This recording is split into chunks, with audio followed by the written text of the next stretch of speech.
Selamat pagi saudara-saudari semua. Hari ini kita melihat di kitab Yeremia pasal 26 yang disampaikan oleh Pastor Joas. Membaca dalam pasal ini kita masuk sebagai tokoh nabi atau rakyat. Sebagai nabi ada kata-kata yang harus kita sampaikan. Ada kemungkinan untuk juga dengan membayar harga disampaikan atau tidak. Menjadi rakyat ada kata-kata yang kita dengar berulang kali, bagaimana kita menanggapi atau melihat nabi akan merasa berat hati, bagaimana melihat tokoh sebagai nabi yang dinyatakan yaitu nabi di perjanjian lama status jabatan, dan bagi kita di zaman baru, perjanjian baru sebagai rasul juga dan kita di perjanjian baru kita semua adalah juga nabi yang diberikan dari Roh Kudus, memberikan kasih karunia yang dipercayakan kepada kita dan gereja, dan juga kita sebagai nabi kita harus menyampaikan nubuatan kepada rakyat. Jadi sebagai tema hari ini, terus menjadi nabi yang diutus, teruslah menjadi nabi yang diutus oleh Allah. Sampai di sini di pasal 25 dimulai menulis tentang kehidupan Yeremia, bagaimana nasibnya sebagai seorang nabi,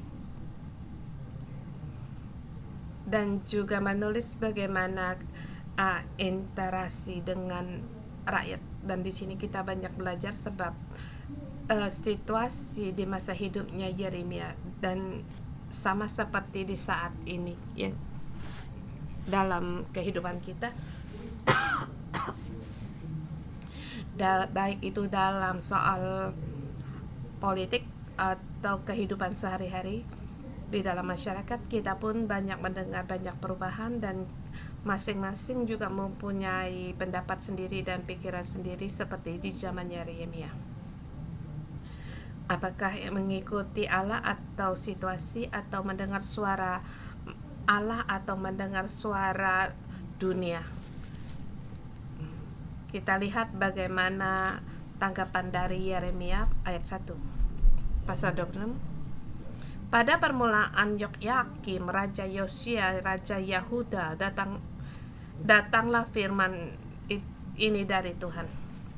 Kita tahu bahwa Yosia menegakkan kebangkitan rohani, tetapi anak-anaknya melakukan yang berlawanan. Dan pada saat itu datanglah firman Tuhan kepada Yeremia, dan Yeremia pun bernubuat.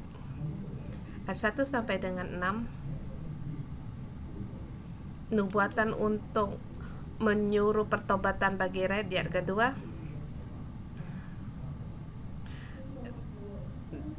beginilah firman Tuhan, berdirilah di pelantaran rumah dan katakan kepada penduduk segala kota Yehuda yang datang sujud ke rumah Tuhan dengan segala perintahnya, akan kukatakan kepada mereka, jangan kau kurangi pepatah ini. Mungkin mau mendengar, masing-masing berbalik tingkah laku yang jahat, sehingga aku menyesal akan malapetaka yang kurang cangkan oleh karena perbuatan-perbuatan mereka.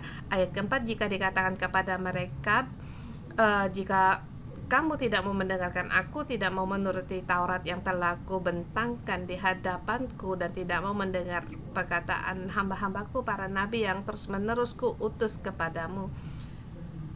Di sini dikatakan diutus. Allah telah mengutuskan nabi-nabinya, tetapi rakyat tidak mau mendengar. Ayat ke-6, maka aku akan mendatangkan rumah ini seperti Silo, dan kota ini menjadi kutuk dari segala bangsa di bumi. Nubuatan ini bukan yang pertama kali dicatat dalam kitab Yeremia. Di pasal ke-7 Allah telah mengingatkan Silo tempat yang bagaimana? Awalnya itu tempat di mana tabut Allah di situ ada di situ, tetapi tempat itu menjadi tempat penyembahan berhala dan berdosa kepada Allah, dan pada akhirnya tabut Allah pun uh, meninggalkan Silo, pergi dari Silo, sampai rakyat merasa Allah masih di situ. Sampai di zamannya Samuel, rakyat mengambil tabut dari Silo untuk pergi berperang. Mereka percaya Allah berpihak pada mereka, tapi malah tabut Allah dirampas orang, sehingga kehilanganlah makna dari kerohanian Silo. Di kitab Yeremia kembali ini diulangi, disebut rumah ini sama seperti Silo. Jika kamu tidak mau mendengar perkataan Nabi, maka kota ini akan menjadi kutuk seperti Silo. Sepertinya takut akan Allah, sepertinya ada Allah, seperti Yerusalem yang dipilih sama, tetapi hadirat Allah akan meninggalkan mereka. Dan pada saat manusia tidak mau mendengar, memilih untuk tidak mau mendengar, maka pilihan Allah pun akan pergi. Terlebih lagi, pilihan manusia harus mendengar nabi-nabi yang diutus oleh Allah. Jadi di ayat 1 sampai dengan 9 ini adalah kembali pernubuatan bagi rakyat yang tidak mau mendengar. Mereka tetap tidak mau mendengar. Berulang kali pada saat manusia memilih untuk tidak mau mendengar, maka mereka akan tidak bisa mengalami pertobatan. Setiap kali nubuatan, setiap kali itu adalah anugerah. Tetapi rakyat yang tidak mau mendengar, mereka kehilangan anugerah. Ayat 7 sampai dengan 9. Yeremia di bait suci atau di rumah Allah di situ bernubuat, dan para imam, para nabi, seluruh rakyat pun mendengar, tetapi mereka membawa amarah. Di ayat 8 dikatakan, engkau harus mati. Mengapa engkau bernubuat demi nama Tuhan dengan berkata, rumah ini sama seperti Silo, dan kota ini akan menjadi reruntuhan sehingga tidak ada lagi penduduknya. Dan seluruh rakyat berkumpul mengerumuni Yeremia di rumah Tuhan. Inilah, saudara semua, sifat manusia yang menakutkan. Seperti dalam renungan pagi dulu pernah dikatakan, sebab apa yang dilihat oleh manusia itu adalah situasi. Kalau mereka merasa situasi itu baik, kita sekarang punya pelindungan dari Mesir, mengapa kita sekarang harus takut? Mereka merasa situasi saat itu tidak punya masalah apapun. Yang telah diangkut ke tawanan sudah ditawan. Bahkan mereka merasa mereka takut akan Tuhan, beribadah kepada Allah, tetapi mereka berhenti di zaman kebangkitan rohani di zaman Raja Yosia. Jadi dalam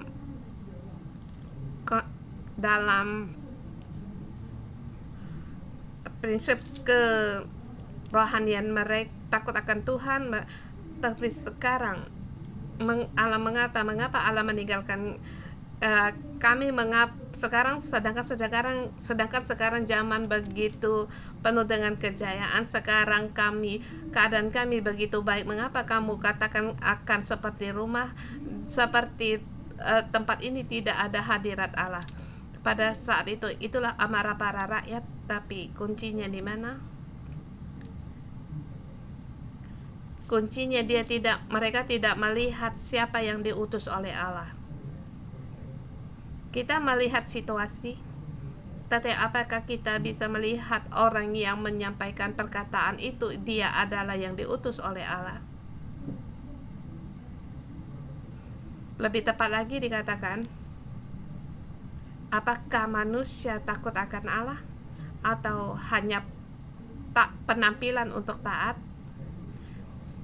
Saudara semua, dipakai dalam hidup kita. Kalau kita dibawa dalam dunianya para nabi, Apakah kita menyampaikan atau tidak mengatakan, tidak menyampaikan? Berulang kali disampaikan perkataan ini. Ini adalah satu perlawanan hati dari sebagai ketua sel. Kita tahu kita adalah yang diutus oleh Allah. Kita mengalami juga ditahiskan, kita juga merangkul pohon kehidupan dan misi besar dari Alkitab. Kita memuridkan bangsa-bangsa. Kita harus berkata yang benar. Tetapi di situasi Yeremia, bahkan Allah berfirman kepadanya, janganlah kau kurangkan segala firman yang kuperintahkan, yang kau katakan kepada mereka, jangan kau kurangi sepatah pun juga.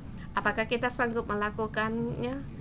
Apakah kita satu pun tidak kita mengurangi sepatah kata pun? Di dalam pengembalaan saya juga, apakah saya juga tidak mengurangi sepatah kata pun? Melihat situasi atau kehidupan saudara-saudari kita akan membungkus dan membungkus lagi. Sekarang kita menggunakan WhatsApp untuk ngirim message. Apakah kalau kita sungguh berkata dengan menggunakan perkataan yang tepat, benar, dan dengan perasaan yang sesungguhnya? Apakah kita tidak perlu untuk mengoreksi kembali perkataan kita, langsung kita kirim kepadanya? Maka kita akan mengurangi atau mengganti kata-kata yang agak lembut. Sesungguhnya di dalam hati kita ingin berkata-kata yang sesungguhnya, tetapi di dalam hati kita ada satu seperti tidak enak atau pemberontakan. Ya, memang kita bukan berarti meletakkan emosi kita dalam pengembalaan, tetapi kita harus terus merasakan, mencari mana perkataan yang datang dari Allah atau itu yang datang dari emosi kita perorangan. Kita harus sungguh-sungguh menanggapi semua ini, dan kita harus meraba kehidupan kita. Apakah dalam pengembalaan kita juga akan menjadi takut? Bahkan saudara-saudari di tempat, di marketplace atau di pemasaran, kita tahu Allah hendak kita berpegang kepada kebenaran, tetapi dalam berpegang pada kebenaran di jalan ini, apakah kita juga akan takut? Kita punya hikmat, kita harus cara penyampaian kita didengar oleh orang dan mengerti. Tetapi hari ini Allah berkata kepada kita harus mengatasi ketakutan di dalam hati kita. Mungkin kita tahu ada seorang yang tidak mau mendengar, bahkan kita takut akan kekuatan besar dari rakyat, atau seperti para nabi, mereka memilih untuk terus mengatakannya. Berulang kali mereka memberitakan, tetapi tidak ada pertobatan yang mengikuti, dan mereka tetap berkorban.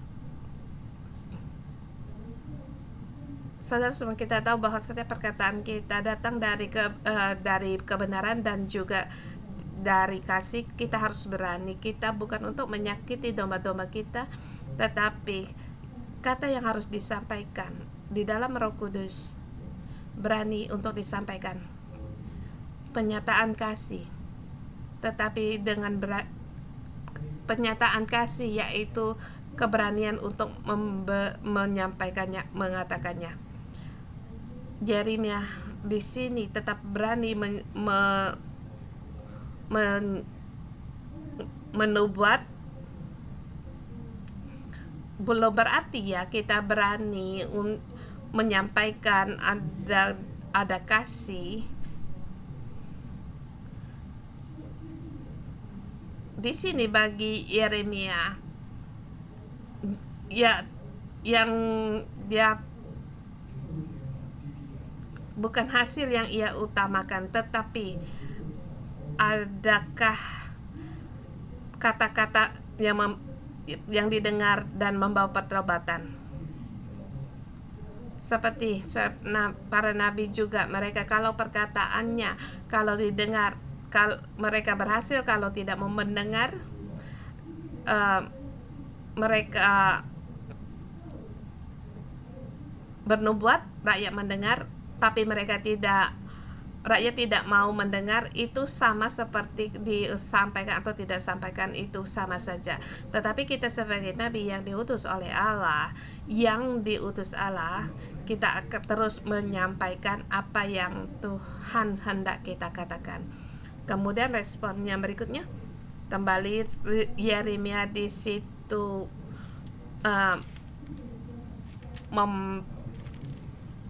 memberikan pembelaan diri. Kita lihat 10 dimulai.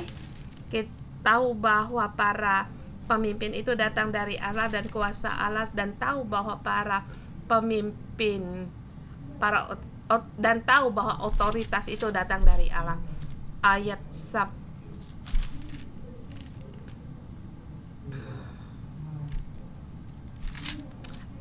ke-11, kemudian berkatalah para imam dan para nabi kepada pemuka, kepada seluruh rakyat bahwa bukan di ayat 11, di ayat 10.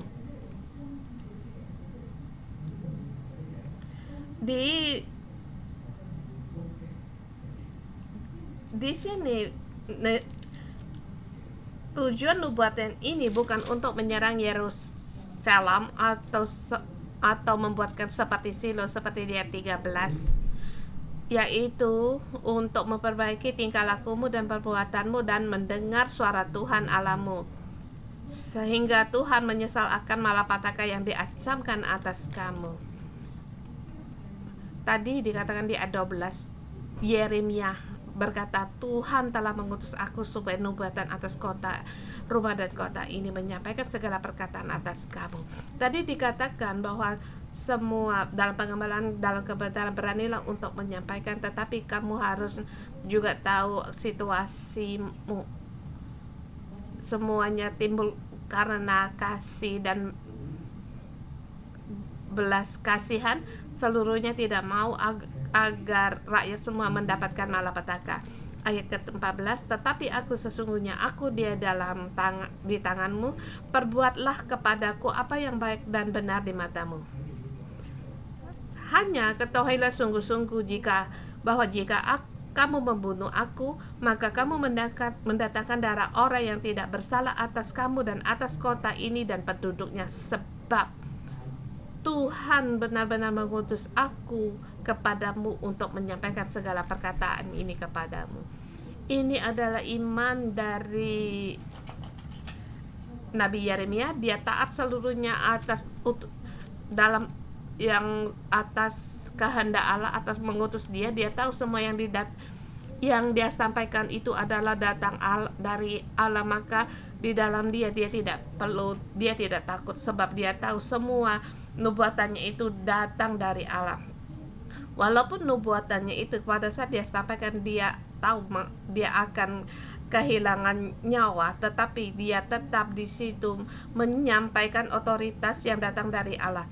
Ayat 16-17. Tanggapan dari para rakyat membawa perubahan besar. Lalu berkatalah para pemuka dan seluruh rakyat dan kepada imam-imam dan nabi-nabi itu, orang ini tidak patut mendapat hukuman mati. Sebelumnya para pemuka dan seluruh rakyat dan para mereka menyatakan orang ini patut mati, tetapi kita lihat di ayat 16, Yeremia berkata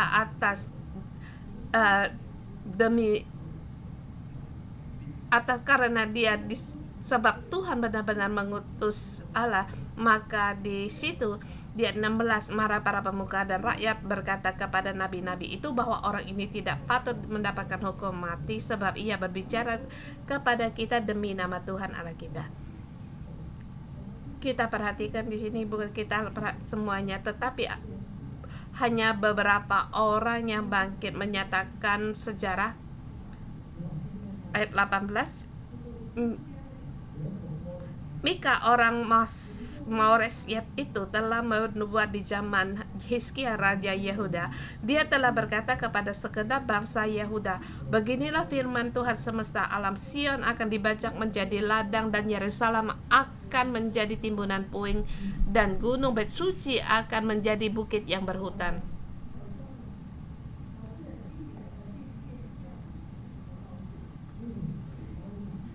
Jadi dikatakan Milka pun pernah bernubuat. Jadi apa yang dinubuatkan sama dengan yang dinubuatkan oleh, hampir sama dengan apa yang disampaikan oleh Yeremia. Tetapi Raja Hizkia tidak membunuh dia. Hizkia sebagai wakil orang yang takut akan Tuhan, jadi alat dia di situ. Hizkia takut akan Tuhan sehingga ia memohon belas kasihan Tuhan agar Tuhan menyesal agar malapetaka yang diancamkannya kepada mereka. Dan kita tidak maukah kita mendatangkan malapetaka yang besar atas diri kita sendiri. Di sini di Yeremia apa yang disampaikan, ada yang mau mendengar, ada yang tidak mendengar. Tetapi memang dalam lapisan yang mau mendengar itu adalah pilihan Allah. Tetapi kita lihat dalam beberapa orang dari rakyat ini, ada kalanya mendengar, ada kalanya tidak mendengar, ada kalanya berdiri di pihak Nabi, ada kalanya berpihak kepada para imam. Ada kalanya juga merasa Yeremia tidak punya permasalahan apapun, tapi pada saat kadang merasa ingin membunuh dia. Kalau kita masuk di dalam dunianya Nabi, kita pun harus punya iman yang demikian. Apa yang harus dikatakan kita sampaikan, tapi bagaimana nasib berikutnya kita serahkan kepada Allah. Tetapi yang terpenting lagi, kita harus seperti beberapa rakyat ini, kita pun sama seperti pada rakyat ini. Ada kalanya kita mendengar, ada kalanya kita tidak mau mendengar. Saudara semua, kita akan segera masuk di dalam hari penebusan dosa. Adakah kamu merasa satu perasaan setiap tahun hari penebusan dosa, dan setiap tahun para saudara-saudari juga sangat sungguh-sungguh ikut serta. Tahun kemarin kami para kaum laki-laki kami bersama mengaku dosa dengan penuh pertobatan dan dengan sungguh-sungguh. Di situ satu kebangkitan yang sangat besar. Tetapi setahun telah berlalu, apakah kita juga akan berulang kali di dalam situasi yang demikian? Ada kalanya kita tidak mau mendengar, tetapi ada kalanya dalam setahun beberapa bulan telinga kita sembunyikan. Tetapi kita harus memilih percaya kepada Nabi yang diutus Allah, yaitu percaya Allah sendiri, percaya bahwa Allah yang berkuasa atas segalanya. Dan kita harus terus untuk merenungkan, dan kita harus terus mengaku dosa dan bertobat. Seperti yang disampaikan dari dalam ayat, banyak kebenaran, banyak kata-kata yang sungguh timbul dari hati. Mungkin itu dari ketua sel atau dari kata yang timbul dari hati, yang dari istri kita, yaitu sesungguhnya ingin memperbaiki tingkah laku kita. Tetapi kita jangan seperti rakyat, ada kalanya mau mendengar, ada kalanya tidak mau mendengar.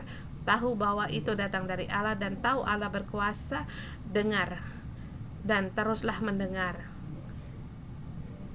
Ini jalan keluar yang dia berikan Allah kepada kita. Kemudian ayat 22-24, hamba yang diutus Allah, hidupnya di dalam tangan Allah.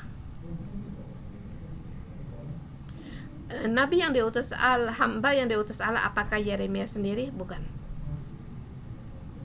Sesungguhnya Allah mengutus nabi satu demi satu. Di sini terlebih dicatat tentang seorang nabi yang bernama Uria. Ayat 20. ada juga seorang yang bernubuat demi nama Tuhan, yaitu Uria bin Samaya. Dan dia di situ bernubuat tentang kota ini dan negeri ini, tepat seperti yang dikatakan oleh Yeremia. Dia bernubuat tentang ini ketika Raja Yoyakim tahu di situ tahu apa mendengar perkataan orang ini, dia melarikan diri ke Mesir karena Uria takut. Tetapi Raja Yoyakim menyuruh orang ke Mesir dan mengambil Uria kembali dari Mesir, kemudian membunuh dia. Di sini nasib nabi ini sangatlah menderita karena dia takut, dia melarikan diri, tapi akhirnya nasibnya dibunuh. Tetapi kita tidak boleh menyatakan ini adalah hukum karma, sebab kita tahu ini kita tahu bahwa alasan dari ayat ini. Di sini bukan menyatakan dengan satu perbatikan bahwa nabi ini dia takut kemudian mati. Tetapi yang dimaksud di sini adalah situasi di masa kehidupan Yeremia. Kalau kamu tahu bahwa orang yang menyampaikan nubuatan ini nasibnya akan dibunuh, apakah kamu terus untuk bernubuat? Kalau situasi yang membahayakan sampai langkah demikian, bukan generasi yang akan datang akan menghadapi penyerangan, tetapi sekarang dalam menyampaikan nubuatan yang sama demikian, apakah kamu terus untuk menyampaikan? Seperti dalam pengambalan kita tahu bahwa ketua sel berkata yang dari isi hatinya, yang ingin menolong dia, ingin menolong hubungan suami istrinya. Kita mendengar perkara ini, kemudian seterusnya kamu hendak menyelesaikan perkara anggota selmu, perkara tentang suami istri mereka. Kamu pun tidak ada satu yang berlawanan dengan hatimu, malah kamu akan merenungkan. Ini situasi dari Yeremia yang sangat membahayakan. Tetapi di pasal 29 berulang kali Yeremia dia bernubuat atas karena kasihan dan juga karena kasih, taat kepada kasih Allah. Aku terus menyampaikan dan terus untuk menubuat. Aku terus mengikuti, bahkan aku mengikuti Allah sampai pada akhirnya. Saya percaya semua firman ini, nubuatan ini datang dari Allah. Kehendak Allah terhadap bangsa-bangsa, terhadap Israel, yang menyatakan, yang menentukan nasib mereka. Berani untuk berkata-kata, bernubuat, itu dari kemudian di ayat 24 terakhir, tetapi Yeremia dilindungi oleh Ahikam bin Safan sehingga ia tidak diserahkan ke dalam tangan rakyat untuk dibunuh. Siapa itu Ahikam? Safan adalah generasi sebelum imam sebelum nabi. Dia juga yang pilihan Allah. Dia juga menjadi saksi dalam kebangkitan. Dia tahu bahwa dia juga dipakai dari generasi dan ke generasi. Ahikam juga dalam keluarga ini orang-orang yang takut akan Allah, dan anaknya juga dipakai oleh Allah sampai di kerajaan diruntuhkan. Dia menjadi bupati. Di sini mereka dari generasi-generasi orang yang pilihan Allah yang melindungi Nabi Yeremia. Kemudian Safan di zaman perubahan revolusi di zaman Yosia, dia menyaksikan sejarah kebangkitan ini. Kemudian sejarah ini diteruskan kepada anaknya dan juga bersama menerima untuk melindungi Nabi Allah. Dan ini dalam gambaran yang bagaimana hamba-hamba yang diutus Allah hidupnya ada di dalam tangan Allah, dan Allah sendiri akan menolong dia, melindungi dia. Dan dalam situasi kita percaya pada pelindungan Allah. Kita percaya Allah akan melindungi umatnya. Hidup ada di tangan Allah, hak ada di tangan Allah, kedaulatan ada di tangan Allah. Teruslah untuk menjadi orang melayani Allah dan beribadah kepadanya. Kita pun di dalam situasi yang besar, kita berdiri di pihak Ahikam, di pihak Yeremia, atau kita mengikuti situasi menyerang komunitas ini. Di situasi ingin membunuh orang-orang ini, tetapi kita harus memilih pilihan umat Allah untuk menerima firman-firman Allah menjadi pohon kehidupan dan petunjuk dari Allah untuk mengembalakan domba-domba Allah. Kita percaya Allah memilih gereja dalam sejarah memang jumlah yang sedikit, tetapi Allah terus melindungi, terus memilih, bahkan ada menetapkan kita sebagai imam kerajaan, dan kita bisa menjadi pohon kehidupan. Kita hidup menjadi umat Allah, life giving. Kita bisa untuk menggencangkan dunia ini. Kita bisa mempengaruhi keluarga kita, tempat kerja kita, bahkan kita bisa memberkati para pemerintah kita. Kita bisa juga menjadi menara doa bagi pemerintahan kita. Kita percaya Allah yang berdaulat atas segalanya. Mari kita menyembah Tuhan Allah kita. Haleluya. Ya Tuhan, kiranya kami tidak memandang situasi, tetapi datanglah kerajaan-Mu di tengah-tengah kami, dan agar hati kami tahu di mana hati kami harus berada. Ya, kami perlu melihat kemuliaan-Mu dan kerajaan-Mu. Beri kami jalan yang benar, agar kami tahu di mana, apa yang harus kami perbuat, apa yang harus katakan, agar kami tahu harus berjalan di mana.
Tuhan, Engkau ada di tengah-tengah kami.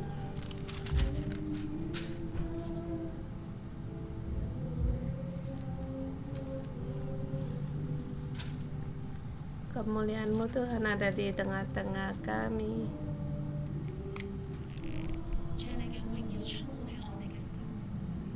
Tuhan, Engkau memenuhi hidup kami dengan kemuliaan-Mu. Tuhan, kemuliaan-Mu memenuhi kehidupan kami. Tuhan, kami berterima kasih kepada Engkau dan memuji Engkau. Engkau berkuasa di atas hidup kami. Kami bersyukur kepada Engkau sebab hadirat-Mu sungguh ada di dalam hidup kami. Dan saudara semua, mari kita bersyukur untuk memuji Tuhan Allah kita, sebab Allah kita, Dia Allah yang berfirman kepada kita, dan Dia Allah yang sungguh-sungguh ada di tengah-tengah kita. Mari kita bersyukur dan berterima kasih. Ya Tuhan Allah, kami bersyukur dan memuji Engkau. Engkau ada di tengah-tengah kami, sebab Engkau di gereja kami. Setiap hari kami bisa bertemu dengan Engkau. Tuhan, kami berterima kasih kepada Engkau, dan Engkau Allah yang berfirman di dalam hidup kami. Tuhan, pada hari ini kami masuk dalam hidupnya Yeremia. Kami melihat Engkau, Allahku, lewat firman-Mu Engkau berfirman kepada kami setiap orang. Demikianlah juga kami menerima, ya Tuhan. Saudara semua, kita dengan hati yang demikian, kita bersyukur kepada Allah. Dengan berfirman, Ia berbicara kepada kita. Dia bersedia berfirman kepada kita dan berkuasa di atas hidup kita. Kita bersama untuk kamu merenungkan apa yang telah Tuhan kerjakan di dalam hidupmu. Dengan berdoa kamu bersyukur. Kita bersyukur di dalam terhadap kita. Dia telah berfirman di dalam hidup kita, dan kita berterima kasih. Setiap langkahnya ada di dalam hidup kita, dan lewat pengembalaan, lewat firman-Nya, lewat hamba-hambanya, lewat nubuatan Nabi. Mari kita bersyukur kepada Tuhan Allah kita.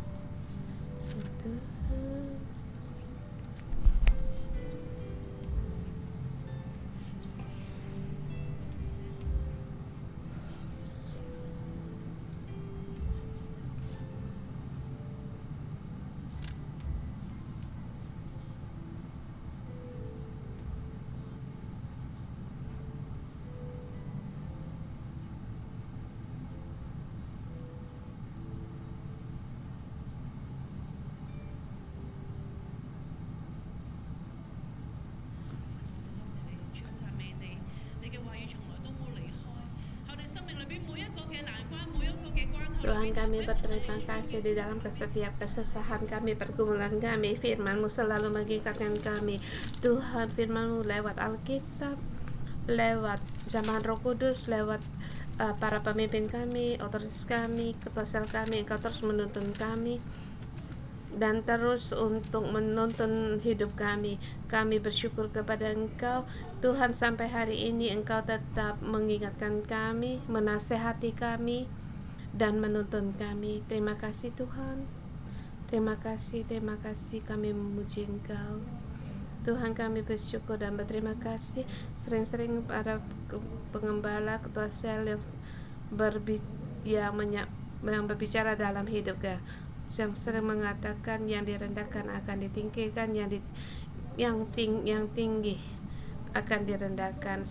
Terima kasih setiap kali ada ketua sel yang selalu mengingatkan saya, jangan tinggi hati, jangan merasa benar sendiri. Setiap hari aku harus mendengar firman Tuhan. Terima kasih Tuhan, lewat ketua sel selalu mengingatkan aku, jangan takut, tapi percayalah, agar aku tidak takut kepada situasi, kepada manusia, tetapi terus percaya kepada Allah. Terima kasih Tuhan, di dalam gereja aku digembalakan, aku ditanam, hidupku digembalakan. Semua firman Allah terus menuntun kita lewat, baik itu dari firman Allah atau lewat ketua sel kita. Kalau hari ini, kalau kamu menjadi ketua sel atau jadi pemimpin, kamu merasa sulit, sulit untuk mengingatkan saudara-saudarimu. Di dalammu ada takut, adakah saya mengatakan akan merusak hubungan, dan dia akan melawan, dan dia akan meninggalkan sel grup saya. Atau sebagai orang tua, kalau aku menyampaikannya akan merasa seperti tidak dipahami, anak-anakmu tidak mengerti padamu, maka hubungan akan pecah. Apakah ini adalah kamu? Kalau di dalam hatimu kamu merasa untuk berkata-kata yang benar terhadap kata-kata yang tepat, waktu kamu mengingatkan hidup kamu merasa sulit, kamu merasa takut saat ini, saya mengundang saudara-saudari semua untuk meletakkan tangan di atas hatimu. Kami berdoa untukmu, dan sebagai kedudukan pemimpin harus merasa sulit untuk mengangkat bicara, dan saya mengundang saudara-saudari meletakkan tanganmu. Kamu merasa sulit untuk menyampaikan, aku takut, lebih baik orang di sebelah sana, atau kamu sebagai orang tua, kamu mau mengingatkan anak-anakmu, kamu merasa sulit untuk buka mulut, kamu tidak berani, kamu takut akan merusak hubungan.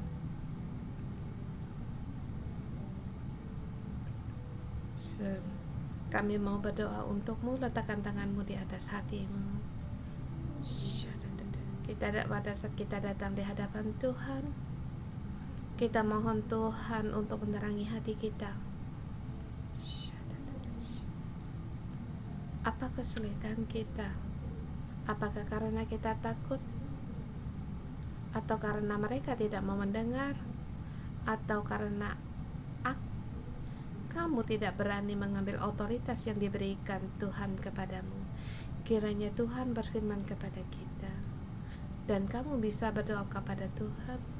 Ya Tuhan, apa ketakutanku, kesulitanku yang menghalangi aku sehingga aku berani bangkit untuk menjadi seorang pemimpin? Tuhan, aku dalam kelemahan. Kita berdoa saat ini. Ketakutan, kekhawatiran, kita beritahu kepada Tuhan.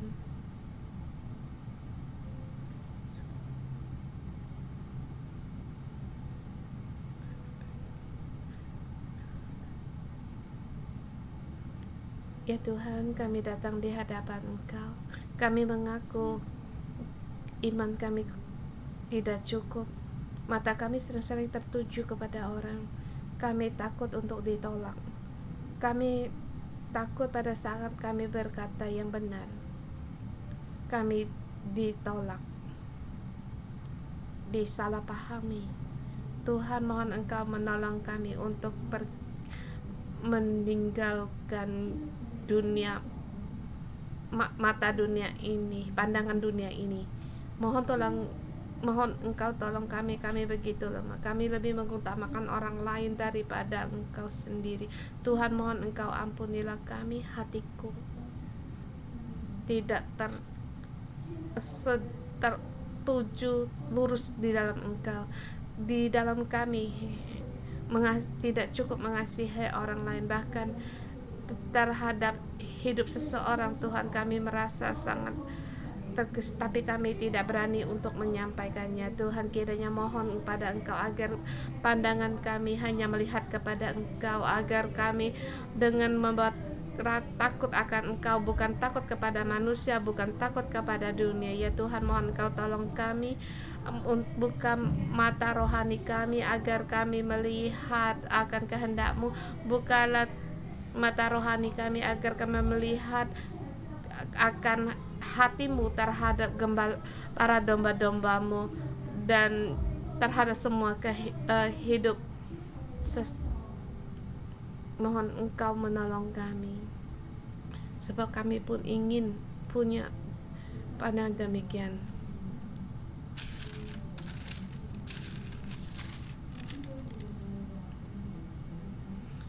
Beginilah firman Tuhan: berdirilah di pelantaran rumah Tuhan dan katakan kepada penduduk segala kota Yehuda yang datang untuk sujud di rumah Tuhan, segala firman-Ku perintahkan untuk kau kau katakan kepada mereka, jangan kau kurangi sepatah kata pun.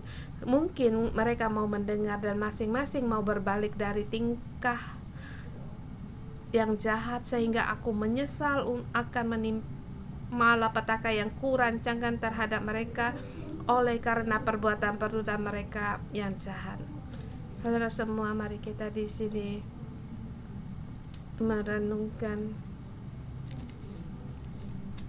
pada saat kita mendengar, pada saat kita meninggalkan kejahatan, hati Allah akan kembali lembut. Keberanian ini yang datang dari Allah, keberanian surgawi, bukan yang datang dari kemarahan kita atau dari daging kita. Dan bagaimana kita menerima petunjuk Allah, bagaimana kita untuk menuntun anggota-anggota sel kita dan juga anak-anak kita. Kita terima keberanian surgawi ini yang datang dari Allah, bukan dari dunia, bukan dari bumi. Dan kita mohon kuasa Allah lebih lagi mengalami kita, agar kita mengalami bukan dengan darah daging kita, tetapi kita menggunakan kekuatan dari surgawi, firman Allah yang datang dari firman Allah untuk memenuhi kita. Kita mohon Roh Allah lebih banyak lagi memenuhi kita.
Tuhan, beri kami keberanian untuk menyampaikan kebenaran-Mu, firman-Mu.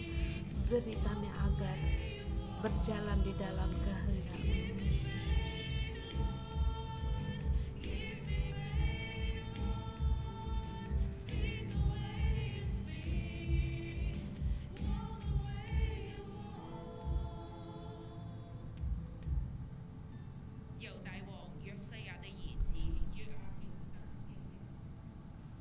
Pada permulaan pemerintahan Yoyakim, Raja Yosua, Raja Yehuda, datanglah firman ini dari Tuhan. Bunyilah, beginilah firman Tuhan, berdirilah di pelataran rumah Tuhan dan katakan kepada penduduk segala kota Yehuda yang datang untuk sujud di rumah Tuhan, segala firman yang kuperintahkan untuk kau katakan kepada mereka, jangan kau kurangi sepatah kata pun. Kita pejamkan mata. Kita pun datang beribadah di rumah Allah. Baik kita di online maupun di arena ini, kita di sini datang untuk menyembah Tuhan Allah kita dengan tujuan untuk mendengar firman-Nya dan mendekat padanya. Dan hari ini kita minta nabi untuk menyampaikan firman Allah kepada kita, agar jangan kau dikurangi satu pun dan kita mau mendengar. Tuhan Yesus, kami datang di hadapan Engkau, ya Bapa.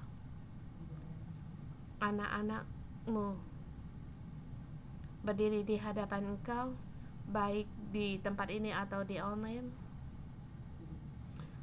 Tuhan, kami mendengar firman yang datang dari Engkau. Pada saat saya berdoa untuk kalian, saya mendengar Allah berkata, anak-anakku, tinggalkan segala berhala-berhala yang ada di dalam hatimu. Di tengah-tengah kita masih banyak orang kamu masih menyembah berhala, dan berhala ini mungkin kesuksesanmu, berhala ini mungkin kekayaanmu, uang, pujian, ketenaran, kedudukan, pangkat atau puji-pujian orang, pujian dari orang, atau kepastian dari orang. Saya mendengar Allah berfirman, anak-anakku, tinggal karena berhala-berhala ini. Kamu harus meninggalkan dan membongkar semua berhala-berhala yang di dalam hatimu, mesbah berhala di dalam hatimu.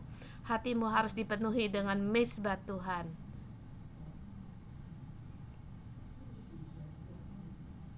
Seperti berhala yang diruntuhkan dalam hatimu, ini kembali dibangun kembali. Bangkitkan semangatmu kepada Tuhan. Di antara kita ada yang sudah merasa dingin terhadap Allah, ada perkara merasa juga sudah tidak dingin terhadap segala perasa dan tidak punya minat. Allah memberitahumu, datanglah, bangun kembali mesbah Tuhan, bersemangatlah kembali kepada Allah dan ikutilah Dia. Kobarkan semangatmu dalam mengikuti Allah. Jangan padamkan api mesbah Allah di dalam hatimu. Dan jangan terus untuk merasa pengen mundur lagi. Dan Allah berkata kepadamu, pandanglah matamu di latar belakangmu. Itu banyak kata-kata yang menyarankanmu untuk terus maju, jangan mundur, jangan mandur. Kamu mengira aku mundur, tapi bukan. Sebab aku menginginkan kamu untuk terus maju mengikuti arahku. Kabarkan semangatmu kepada kasih Yesus dan rindukan terhadap misi Tuhan agar kembali dihidupkan, bukan dilenyapkan. Dan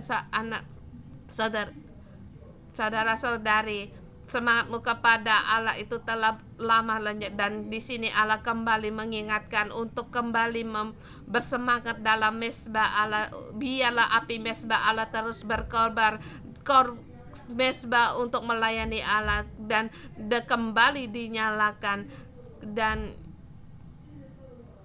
makanlah firman Tuhan agar hidupmu bersemangat untuk Allah dan berkobar untuk Allah.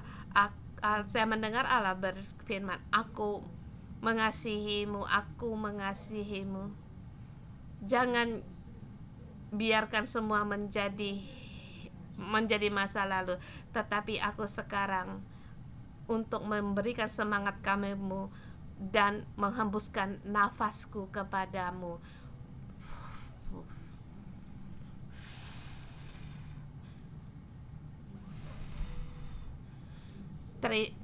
Terimalah Roh Kudus, terimalah kehidupan. Tinggalkan kepahitanmu, tinggalkan acuh tak acuhmu, tinggalkan amarahmu, tinggalkan sakit hatimu, tinggalkan keputus asamu. Biarlah Roh Allah, semangat kehidupan hidup kembali, dan kembali Allah berkata kepadamu menghadapi tahun baru, tahun 5785 ini. Pengharapan ada padamu, sukacita akan ada padamu. Dan di zaman ini dan adalah zaman yang penuh dengan kegoncangan, tetapi tahun ini adalah tahun sukacita, tahun anugerah, terimalah anugerah Tuhan, terima kebangkitan, terima kuasa Allah mengasihimu. Tuhan semesta alam berkata, aku telah memanggilmu, mencarimu. Dimanapun kamu berada, Tuhan, aku mencari kamu. Ikutilah aku. Jangan mengikuti kedinginan atau Jangan mengikuti kematian, jangan mengikuti mundur ke belakang, jangan putus asa, jangan mengikuti kekecewaan, tetapi ikutilah aku. Teman saudara, semua kita bersama berdoa, kita mohon agar roh Allah Tuhan kembali memenuhi kita, memenuhi kita untuk membakar, untuk menyalakan mesbah Allah di dalam hidupmu kembali dinyalakan. Cara para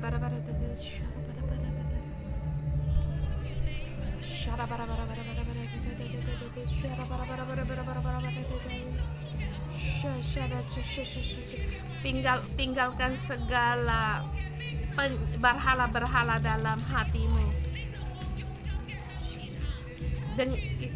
Tinggalkan semua tingkah laku kita yang jahat. Berani kita untuk maju, terus untuk maju. Dengan iman kita menuju dalam mesbahnya Allah. Dan kita mengambil keputusan.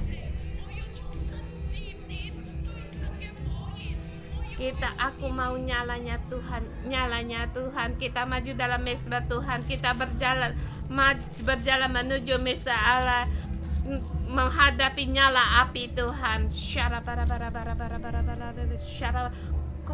Dan kita mengambil keputusan. Aku tidak mau mundur, aku tidak mau malas, tetapi aku harus maju dalam mesbah Allah untuk menyalakan api mesbah Allah.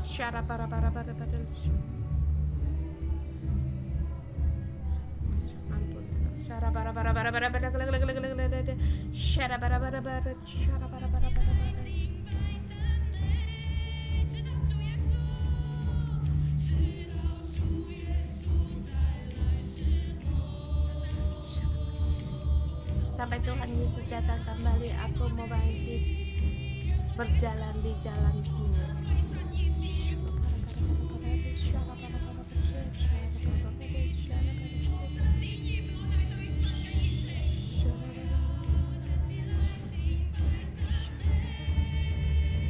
Kembali nyalakan api doa kita.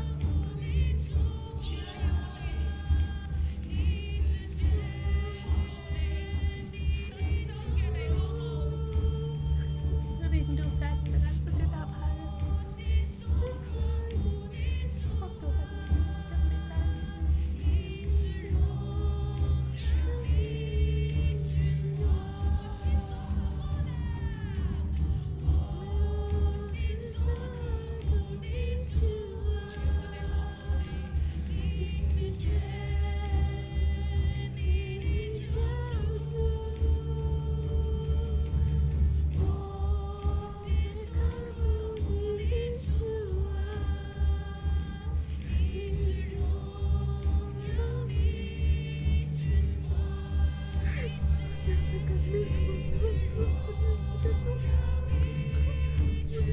Yesus yang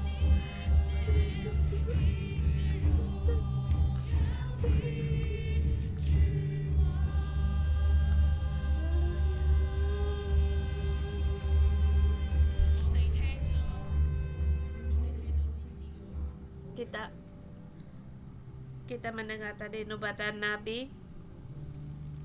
Jangan kita hari ini di tahun 5785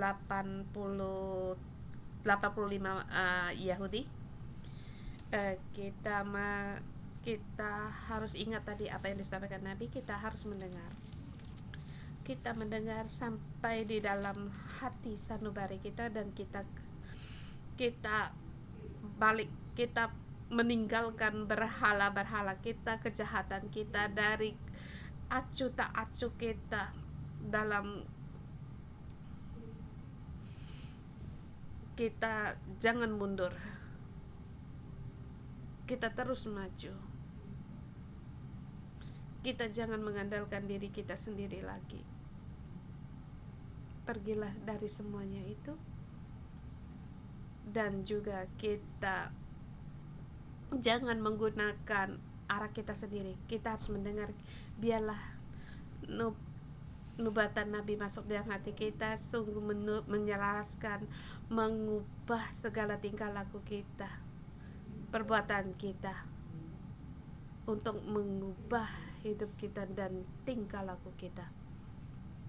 Berubah. Ubahlah tingkah laku kita. Ubahlah hati dan pikiran kita. Ubahlah kebiasaan kita sehari-hari.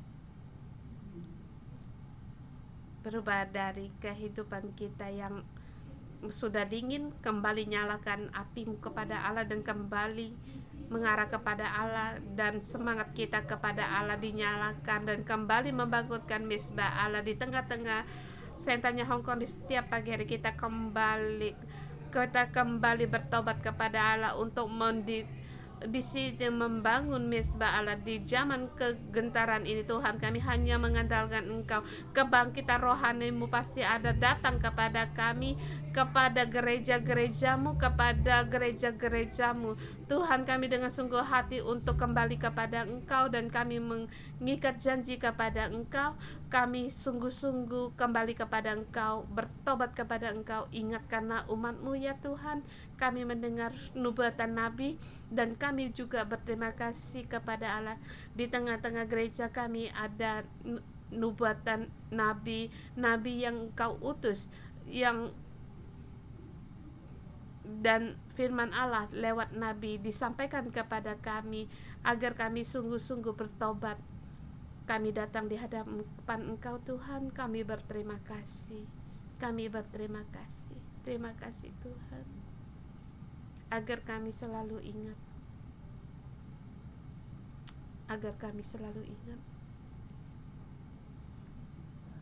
dengan sungguh-sungguh meninggalkan kejahatan, baik itu dalam kehidupan sehari-hari, tindakan, pelakuan. Jauhkanlah segala kejahatan. Dan saat ini kita berdoa, kita sendiri mengikat janji dengan Allah dan bersyukur kepada Allah. Berdoalah kepada Tuhan.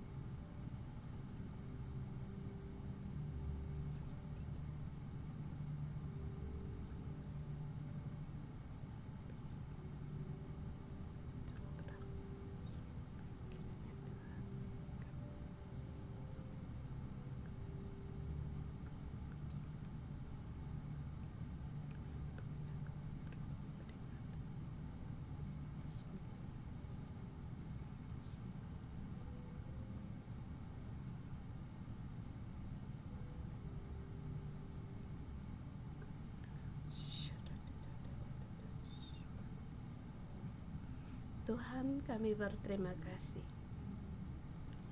Kiranya Engkau lewat Nabi berfirman kepada kami dan menyampaikan firman-Mu dari telinga kami sampai di dalam hati kami. Kami berterima kasih, kami membuka hati untuk menerima nubuatan Nabi. Dan sungguh Tuhan, kami mau sungguh-sungguh meninggalkan kejahatan, meninggalkan berhala-berhala dalam hati kami, dan kami membuang semua mesbah yang telah kami dirikan terhadap mesbah, dan kembali kami mau membangun mesbah Allah di dalam hati kami. Dan di dalam gereja 611 ada mesbah Allah, ada mesbah Tuhan di dalam hati kami, ada mesbah Tuhan. Dan dalam nama-Mu Tuhan, berkatilah kami semua orang agar hati kami menyala kepada Engkau. Kami tidak mundur setapak pun, kami di dalam anugerah-Mu, kami seluruh menyembah Engkau. Dan dalam nama Yesus Kristus kami deklarasikan di tahun yang akan datang, dalam pelindungan Allah kami ada menara Tuhan, kami ada hadirat Allah, dan juga ada nubuatan Nabi sebagai penasihat bagi kami, dan kami masuk dalam kehendak Allah. Berkatilah kami semua, hadirat Allah setiap hari ada pada kami, dan juga firman Allah adalah pelita jalan hidup kami, terang dalam hidup